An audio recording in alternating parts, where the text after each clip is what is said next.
Hey, welcome back to the Field and Faith podcast. With me, as always, Mr. Luke. What's up, y'all? And we've got our first ever guest on with us today. Someone who needs no introduction, but we'll give him one. His name is Zach. Zach, welcome to the show. Hey, thanks so much, guys. It's a pleasure to be here. Yeah, I've been listening for a while now and getting involved with you guys, and I'm excited to be here. So thanks so much for having me out. Yeah, to give you a reference who Zach is, he was one of the first guys to actually sign on with his son onto our program because him and his son both wanted to learn about the outdoors and some of the skills, and he's actually one of our guides and probably one of the more thoughtful, well-spoken, biblically teaching persons that I know. So we wanted to have him on because we thought it'd be a good addition for today. We're going to jump into kind of a series, and we're going to have some guests on this and talk about addictions and all of the complexities of being a man and battling addictions, how they kind of have creeped into our lives over the course of our life. A lot of us are in our 30s now, 40s, 50s. We'll have some older guys on there as well, talking about their struggles and their battles with their own addictions over the course of their life. But this first one, Luke, what are we diving into today? Sexual sin, lust, pornography, all the dirty dirties. All the dirty dirties, which is a terrible way of saying we're going to talk about what either one church never talks about or what churches always talk about. And we're going to kick it off kind of with Zach and just kind of personal story for him. And then we'll kind of go back and forth and see where God leads us on this discussion. So yeah, my story as a millennial. I'm 36 years old, so I'm on the top end of it.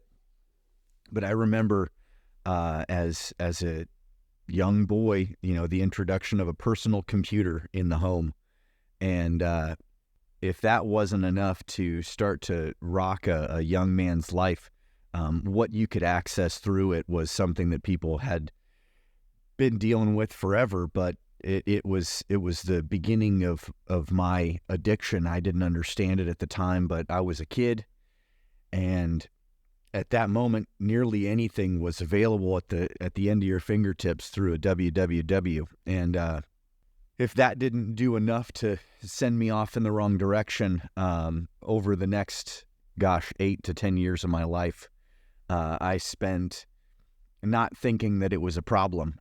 And I was introduced to Jesus about age 14, and by then I had already had such a deep hurt from this style of living, that living in secrecy and looking at porn and sex whenever I really wanted to, because as most would know, latchkey kids they were everywhere. So I would walk myself home and do whatever I wanted to do while my folks weren't there. So over many years of deepening this issue, once I was introduced to Jesus, that was truly what helped me to understand that there's something broken in me, and the way that I can make decisions cannot be helpful. It was ultimately what helped me to understand that I needed salvation, that I needed help, and that I needed to be guided in a way that the world wasn't going to provide, because as we all know now, the world at this moment is just pushing sex and pushing, everything down, especially young men's throats, that how are you supposed to spend the rest of your life with somebody if you haven't known them this way?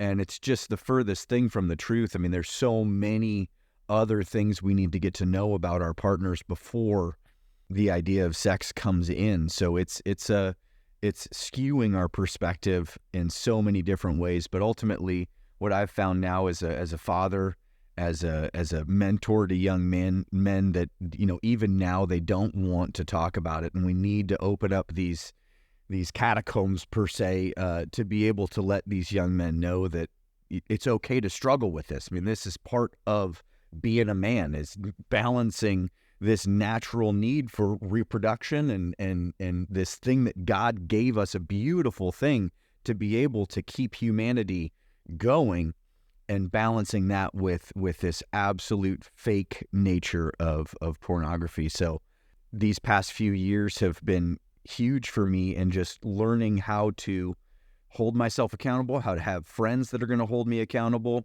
And then, of course, understanding that when we do slip, trip, make mistakes, that, God's grace is still there for us, and as long as our true north is trying to do better for the next generations and for ourselves, and to be a better embodiment of reflecting Jesus to the outside world, every day is that battle that we wake up and we say, okay, thank you, God, for this breath, and thank you for this battle, because we got to have something to fight. I don't know if that's too much or not, but it's something that I've seen when you don't have something to fight, you kind of just get complacent. So I don't know. Yeah, I think the old phrase, right? Idle hands sink ships, right? Because if you have nothing to do, you're going to find something to do, whether it's good or bad. And I think, especially with pornography and sex and sexual sin, I think the Bible tackles it quite a bit as being probably the single worst sin because of where it can lead to, right? I think we learned that from King David with sexual sin, right? He saw Bathsheba across the way, and it turned into a multitude of other sins that stem from that single aspect of it. But I think one thing that's important to remember too is like the idea of women and lusting after women. Like, it's in us to want to reproduce, right? It's in us to want to be with a woman. Like, we have to remember, yeah, we are spirit, but we are also body and flesh, and our flesh desires that. Our spirit also desires that because it desires connection with our partner, right? God created women for us to partner with, to go through life with. It's just that fine line of where can this go and how dirty can this get, and, where is it going to go next? Well, the biggest problem with that, of course, is with exactly what he said, which was www.fillinyourfantasy.com. There is an avenue and an access to every part of what you want and whatever it is, the thing that you are looking for. And the struggle has been, you can go and find the perfect, whatever you want, and there's someone who's willing to sell their body to make the dollars necessary in order to fulfill the needs of men across the world. And, we're going to throw around some statistics at you from the church and realize, hey, the church is not innocent in this. Something like 68% of individuals who are in the church are actively using or abusing pornography in some way, shape, or form, whether that be magazines or the internet, which is going to be the most often. But they are engaging on the web in some way, shape, or form. And those people also claim to be Christians because, again, the devil goes after everyone. Its whole point is to maim, destroy, and kill the image of God that is in us. And it's an easy thing to point fingers and say, well, I'm not doing X, Y, and Z, but even dabbling in certain things exposes us to the spiritual realm of our own complications, our own weaknesses as men, about what we are trying to satisfy with a body that is actually a spiritual need that has to be fulfilled with God. So I'm going to kick this off with Zach. What has been something spiritually that has driven you, changed you to kind of deal with this issue in your life, from the struggles to kind of see where Christ has moved in different ways in you to, one, become aware of what's going on, but two, work out this sanctification process in yourself and in people around you as you've made changes? How has it impacted other people as well? I would say that it's mostly shown itself to me in how I treat my wife. More than anything, I've been able to, at least I think, stop it from affecting a lot of my life. But for certain, the intimacy level of mine and my wife has ebbed and flowed with just how well I figure this out. If it weren't for the fact that she had to come to me years ago and say, I feel like you just are not interested in me. If it weren't for her telling me that, it probably would have never been something that I would have considered being a problem, because as married men, intimacy ebbs and flows just naturally. But when we have an escape like this, it becomes an excuse for us to no longer engage in that relationship. And if it weren't for my wife, genuinely coming to me saying, "Hey, what's going on here?" that I wouldn't have even begun to identify it in the first place as something that was coming between us. So that, along with the experiences as a father, I think it was 2 years ago, the school had to come out and let me know that my oldest boy was searching for stuff on the school computer. Yeah, like so many young boys are doing right now. So I mean, that was another huge indicator that it's like we have got to figure out a way to get past this. And thankfully, I mean, through church fellowship, through brothers, through a lot of programs available on the internet, there's so many ways we can begin to address these problems. So I mean, it's been a process, that I've undergone for the past, I've stopped counting how many years, but ultimately it's just something that every day I wake up and I go, okay, I'm going to do better than I did yesterday. And as long as we keep doing that, what I find is I'm able to show more affection for my wife. I'm able to show more grace and compassion and understanding for my kids. And not just that, the group of young men that we have here, not just with Field and Faith, but also the youth group that I'm involved in, we get to genuinely and transparently talk about these things without bringing shame into it. Because again, as we've mentioned, this is something, it's a good thing that God has given us, that the devil is trying to twist into something bad. So when we're able to identify, no, the feelings that you're having of affection towards women aren't the problem. It's the fake nature and the control that we think we have over it when we go to do it in these other directions. No, that was great. Yeah, I think, like with anything, right? I truly believe that God created sex between a man and a woman in a marriage situation for pleasure. Like, right, where us and dolphins are the only things that experience pleasure from that. And I think there's a purpose behind it, right? Because you're supposed to enjoy it even more than like having that intimacy of reproduction and having a child, but to be able to have that moment with your wife and to be able to share that experience, right? That's an important part of connecting and being intimate, right? And it's just an extra level of intimacy that God is trying to connect with us as men too, of like, you can get intimate with me, you can do this, but the second that it turns a different direction, like with anything, right, with your social media and your cell phone or alcohol, like it can turn into a very negative thing very quickly. Yeah, and I think for a lot of us, though, what Zach had said, which is kind of important for a lot of us to realize, it's simply a matter of when do we realize that the things that we're addicted to, we don't really always realize we are addicted to it. And it's when it's awakened in our heart and our spirit and our minds that says, hey, this is something that's actually being twisted, manipulated, and it's destroying you. And I think the lie of it, of course, is that because so many people are doing it, you can get that statistic and say, well, it's okay because there's so many men who are struggling with this. Well, that's not what God intended. That's not how God envisioned our life to go. Like, he wants us to be as close to Jesus as we possibly can. Not necessarily are we ever going to be perfect, but we want to reflect what he has shown us, how he's loved and how we're supposed to love ourselves and other people. And when we are literally shown our own sin, we have to essentially flip tables. We have to be aggressive in a sense, as Jesus was, to make a way for the Spirit of God to move in our lives and to bring truth into that capacity. Because for me, it was one, I needed a full-on life change. For me, I always thought of this addiction as something that was always going to be kept secret, always going to be in quiet. And so I always did it in a very solitude place. Nobody was ever going to find out about it.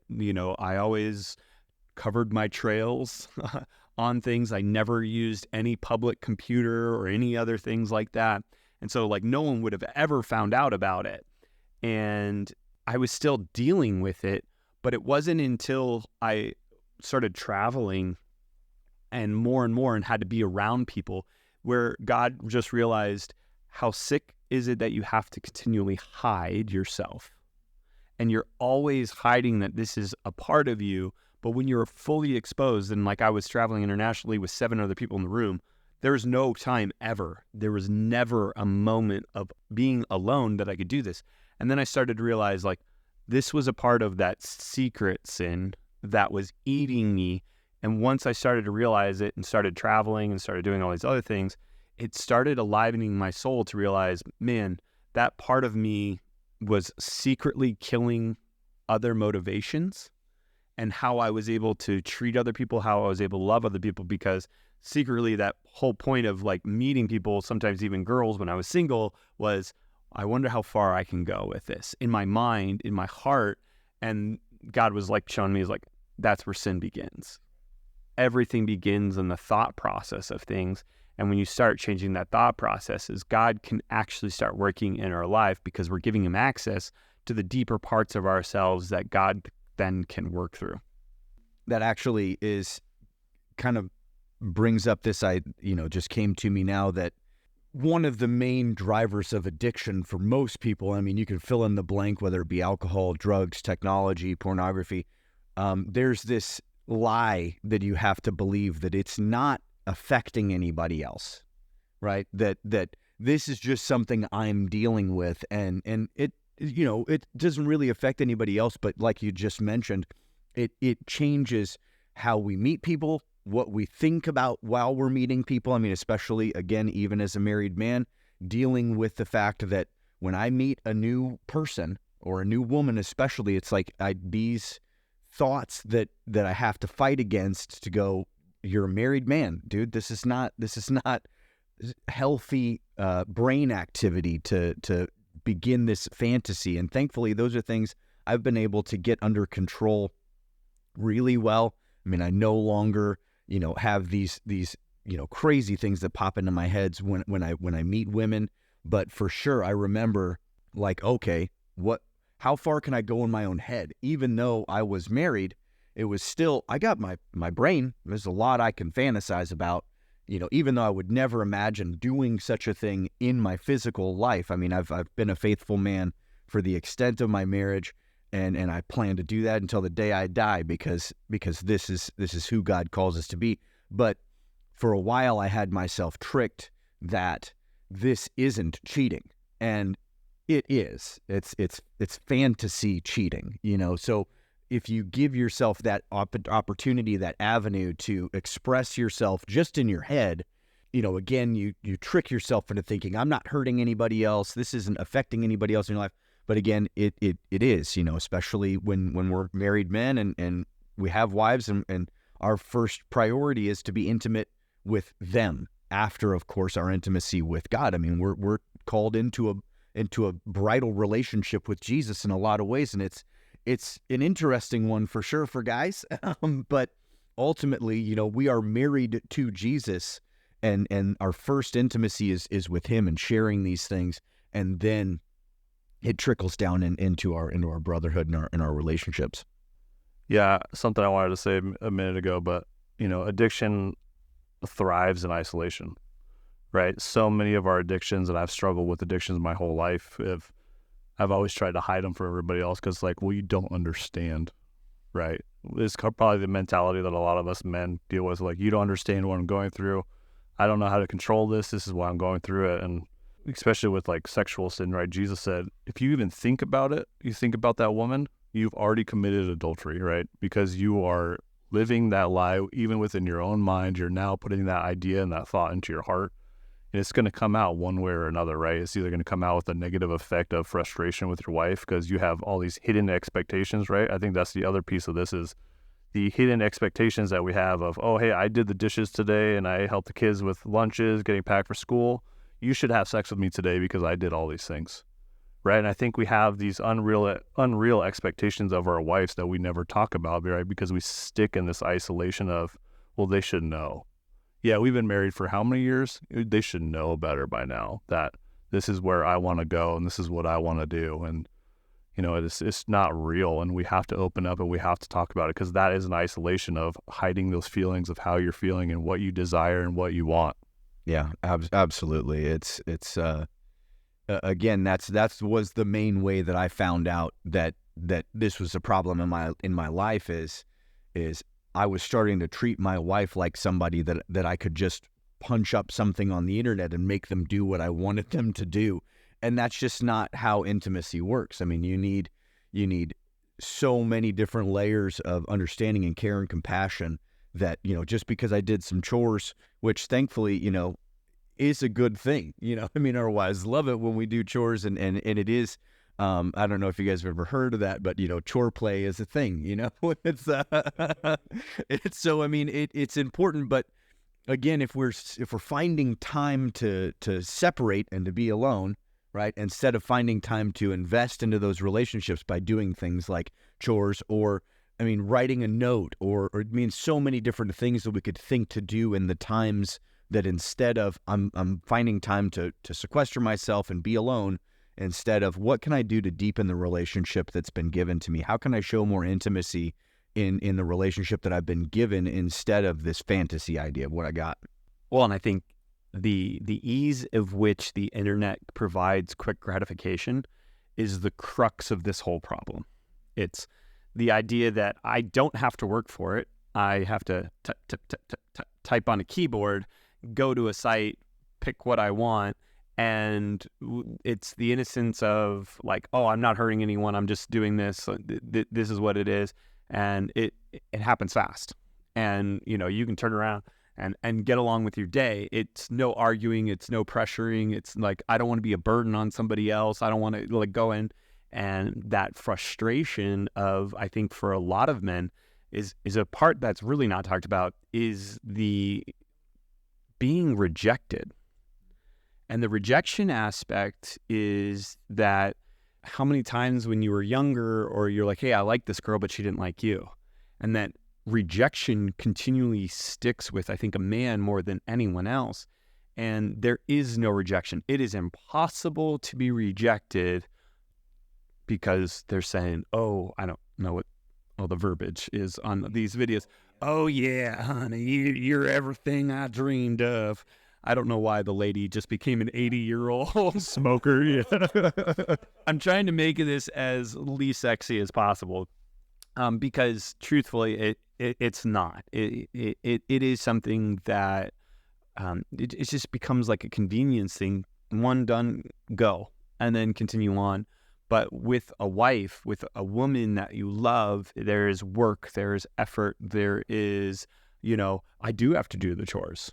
I do have to vacuum. I do have to clean the dishes. I do have to take care of the kids. I have to do everything that we talked about, is dying to myself in order to kind of have these things. But that also kills us, I think, a lot of the times inside, because it feels like I'm doing all of these things to maybe get something.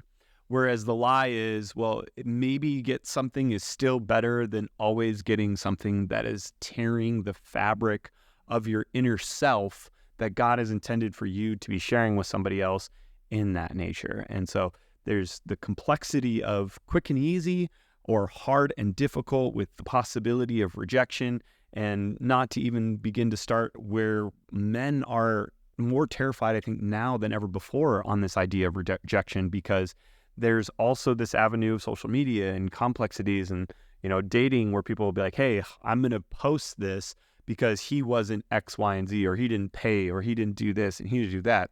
And then women are wondering, like, why aren't men anymore?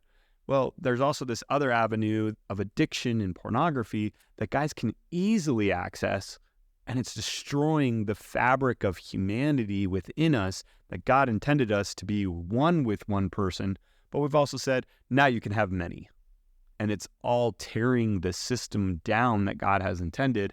And we have to come back to the truth. We have to come back to Scripture of what God has says, which is one man, one woman, preparing yourself for marriage and not fracturing yourself between many different things. Otherwise, you're going to have a broken piece to give to your wife. Yeah, and I think too, right, with the addiction piece of this is I think a lot of people will be like, well, I can stay in my lane and I can stay with this is what I like and this is what I'm going to watch or this is how much I'm going to drink on a day-to-day basis.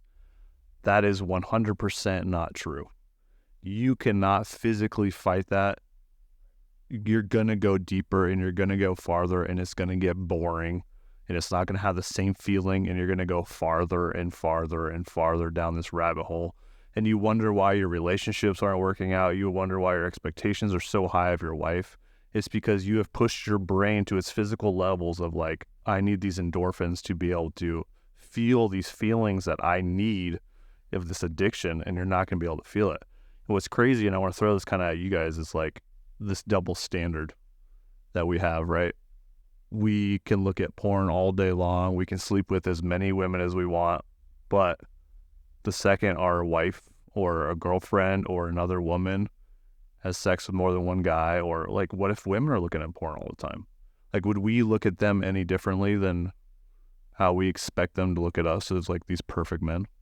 Yeah, I think that's one of the big differences between men and women is men are much more visually driven than women are. In fact, the side-by-side aspect on this is more women read romance novels than they look at, that's their porn, this is what a perfect relationship looks like, so, but you're absolutely right. This is huge double standard.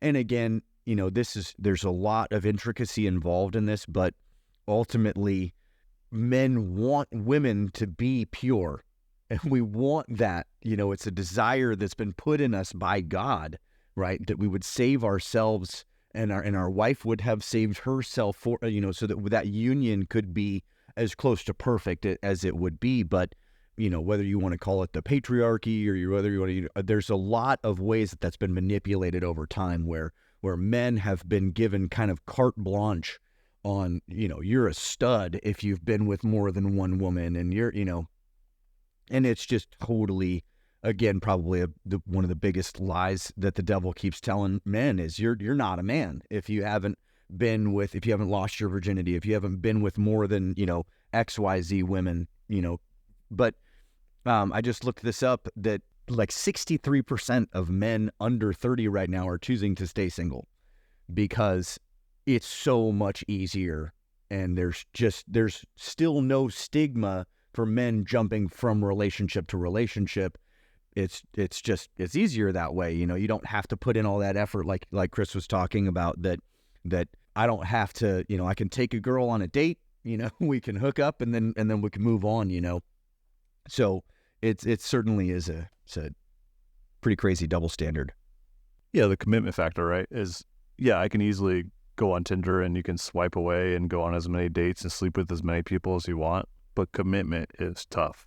And it's tough for men, and I think we talked about that with one of our last episodes of, like dying to oneself and being committed and actually putting in the work, it's a lot harder than it looks, and everybody takes the easy road. Yeah, going to a .com website is an easy road for 5 seconds of tiny bit of happiness that is going to be gone, and then you're left feeling of what now? Yeah, shameful and guilty, and it is the reoccurring trend in addiction though, as well, is that it's like you had mentioned, there's no level that is enough. It's always more and more and more and more, and eventually you find yourself at the bottom of this pit and you're like, how did I end up here? And it's like, well, it was the first step. It took one step, and then it was another step after that. So interestingly enough, we're not afraid to commit to the easy thing, right? we committing to doing the easy thing is what makes addiction so prevalent in our culture. Is I'm addicted to doing the easy thing instead of the hard thing. So, and we've got it plastered all over our house. You can do hard things. It is a thing that we're constantly telling our kids, because if we don't understand inside of us is the capability and the strength to do the hard thing, then doing the easy thing is just what comes naturally. All right, so we're going to wrap this thing up here. And I just wanted to kind of throw out some things from a psychological perspective on how this goes. For those of you, maybe you haven't reached that point where you actually realize what it's actually doing to the brain. But there's been some things with a guy that I love following. His name is Doc Amen. But he does brain scans of individuals, and you can actually see the different sections of the brain that deal with stuff of somebody who is like actively addicted to pornography. And those regions of the brain are not lit up the way that a normal brain should be. And they do addictions for marijuana, addictions for alcohol, drugs, anything that you can name on. And they can actually look at the different sections of the brain that are supposed to like be lit up during it, to where it's almost exactly what you said earlier, Luke. It's just this numbing down. We talked about it all the time when I taught psychology. It was chasing the dragon and realizing that the first time you get that high, it's just this, wow, this is an amazing feeling. But over time, it numbs the senses. Your body gets used to the drugs. Your brain is going to get used to the influence of whatever it is that you're watching. And so you have to dig deeper and deeper and deeper. And so the way that I would always explain it is you're basically got a shovel in hand and you're digging a hole. It's really easy to fill the hole if you realize I shouldn't be digging a hole in my life right here very quickly. But the problem is you start doing it little by little, long time over a long time, and you forget how long it's been, and you realize the only thing that you can do is actually look up. And the only way to get out of that hole is for someone else to pull you out. And I think the analogy that I would love to have shared with all my psychology kids, but I couldn't, is that God's the only one looking down at you going, I can get you out of this. But there's not enough dirt in there for you to get out of it yourself. And so this is where, like, I would say to school kids, I'd be like, this is where you need a therapist. This is where I was like, but I really want to say, like, you need Jesus. You need somebody who's got the strength and the power that no matter how deep, how far you've gone into your addiction, you've done the work to get yourself down there. But everything around you is going to get darker and darker and darker. The deeper you dig that hole, the longer you're in that. But with Christ pulls you out of it, and he gives you an opportunity to go, hey, what are you going to do? You got the shovel still in your hands, but how do you want to use that? Do you want to dig yourself another hole? Or do you want to start putting this together and helping other people out of it as well? And so I would put this question to you guys and say, like, what are the things that you would encourage other people who are currently in the midst of the struggle that, you know, we're not in any shape or form perfect in this instance. I think I've done a really good job over the last few years not dealing with it, because for me, I had to recognize what were the things that were triggering it. And it was, I'm alone, and the remote type situation where it was just, and then I realized I got to get my hands busy and my mind busy. What are the things that you have done that have helped you, that could be that lifeline of using what used to be a crutch of sin now is something that you could reach down and help somebody else out with because God has shown you a way to use it? Truth, man. Yeah. Thanks for sharing that. I think that's good. Yeah, guys, remember, you are not alone. We're all here dealing with something.